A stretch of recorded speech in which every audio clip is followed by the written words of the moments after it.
Okay, we are going to talk about the two types of spaces that can get designed. Basically, the only two categories are residential and commercial. Um, so residential is not what we're learning about today, but basically that's homes that people live in. Commercial is what we're learning about today, and commercial is places that people don't live, essentially. So our types of commercial spaces. Type number one, retail spaces. Would that not be so fun to design stores? Like, have you ever thought about that? Someone designs stores. It's not just for homes. That's mainly what we talk about in this class for interior design. Um, because in this baseline level one of interior design, I get a lot of students who don't necessarily want to be an interior designer, but everyone's going to have a home one day and you're going to need to design it. Level two and three and even four is more about other types of interior design if you would like to do them. Anyways, retail space is literally the design of an interior to visually market a set of products. So, the way that they design stores helps to persuade people to buy the products. If they just set up a bunch of tables, like a yard sale, that's a lot different than coming up with things like these box displays or these cube displays or putting certain materials on the wall to give the store a certain style, the black in the ceiling to give a certain style. People walk by the door to a store and they peek in. What makes them decide if they want to go in or not? Sometimes it's the product they have. Sometimes it's, oh, that looks kind of cool. Let's see what they have in there. You don't even know what they sell. You're just like, oh, that's a cool room. Let's go in and check it out. I'm drawn to that. So it's all about that designing for that psychology of drawing you in, which is very, very neat. Um, People pay a lot of money for this because if your design helps them make more money, they're willing to pay you money to make them money, basically. So that's pretty neat. Next up is corporate spaces, which is basically the design of office buildings and the spaces within them. Um, it could be a little office like in Hendersonville, or it could be a big old skyscraper where the company takes up 85 floors and you need to design the entire thing. That's a big project. Then it's everything from what flooring material is going to go on each floor of the building, what type of lighting each has. Can you imagine staying organized enough to do a project that's like 80 stories tall? That's like 80 different designs that all have to meet up in some way. They all have to be cohesive in some way and have something in common. That's a lot. That's a lot of designing. That's a lot of organization. That's a lot of understanding what's going to make things work. So that is a huge, huge undertaking for a designer. And also, when you're in corporate spaces, you have to think about things like productivity. What types of design is going to make the employees get their work done, or be happier in their environment, therefore getting more work done, or want to come to work, or not want to go home early, or not come to work and pretend to be working, where they're just sitting there and wasting time and getting paid for it. You don't want to design that type of space. You want to design in a way that plays with the psychology and makes people enjoy their environment when they come to work. Next up is healthcare spaces. A lot of things to consider here.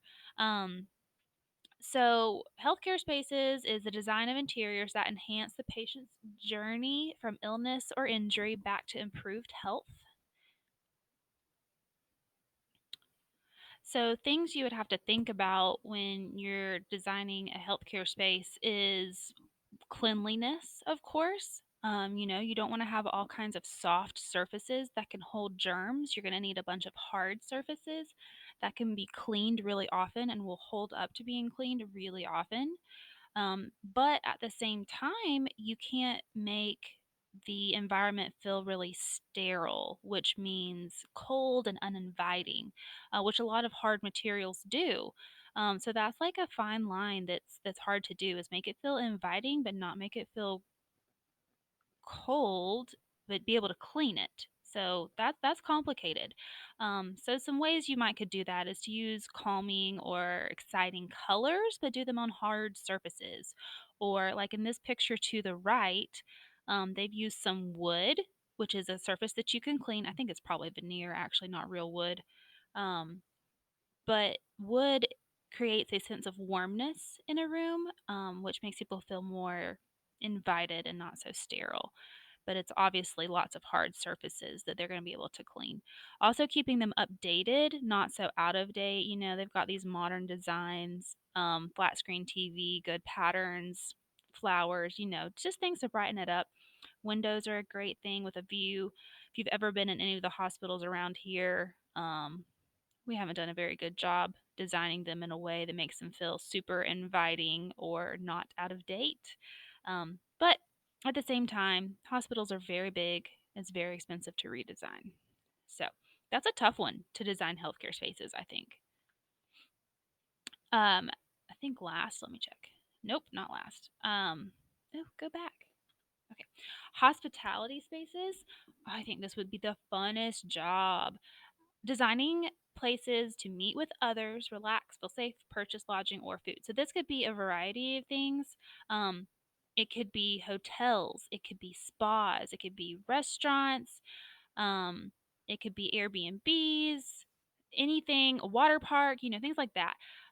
Places that just center around hospitality. But like designing a hotel, oh my gosh, that would be like the dream job. I used to want to design cruise ships because I think it's because they're like borderline tacky and I'm borderline tacky and I like that. so, um but anyways, so these pictures here I think are hotels. But that's what I think of when I think of hospitality spaces. But look how fun you can do. You can make hospitality spaces kind of obnoxious, but in a good way. They need to be very dramatic. They need to be where you walk into the lobby and you're just like, wow, I can't wait to stay here. And then again, when you walk into the room that you're staying in, where you're like, oh my gosh, I can't wait to spend time in this room. Which is ironic because you don't go out of town to stay in a hotel usually. But that's what they're designed to do to you. And I think that is really, really fun. Okay, next up is institutional spaces. So this is design of public spaces that are funded from both public and private funds, but not privately owned. Schools, government buildings, museums, libraries, etc. So, if you really want to pick apart that first sentence of the definition, um, it's buildings that are funded by the public, for example, West Henderson, um, or they're funded by a private person, like if a person owned a museum, but they're not privately owned. Like the government owns West, but the public kind of funds it because you're sending your public kids.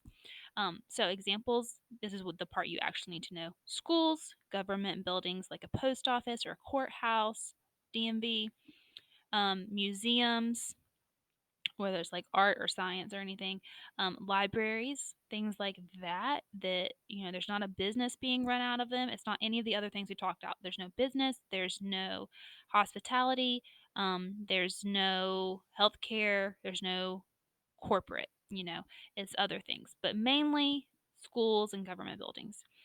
Um, so there's lots of psychology with some of these, especially the schools. If you've been in any of the more up to date schools in Henderson County, like some of our newer ones are the Innovative High School and Edneyville Elementary. Um, they are super up to date. They have a lot of similarities to these pictures that I have right here. Just open and lots of conversation and bright colors, very modern. It makes Wes look hideous when you go in schools like that. But when you design spaces of this sort, you want to think about what's going to make people enjoy being there, much like the corporate spaces. What's going to make learning take place? What's going to make people comfortable but not fall asleep? Usually there's a limited budget, so what can you do on a small budget? How are you going to be able to clean the space, like in the hospitals? Um, Just general things like that. Lighting to be able to learn with, those are the types of things you would need to think about when designing institutional spaces. And that is the last one of this topic.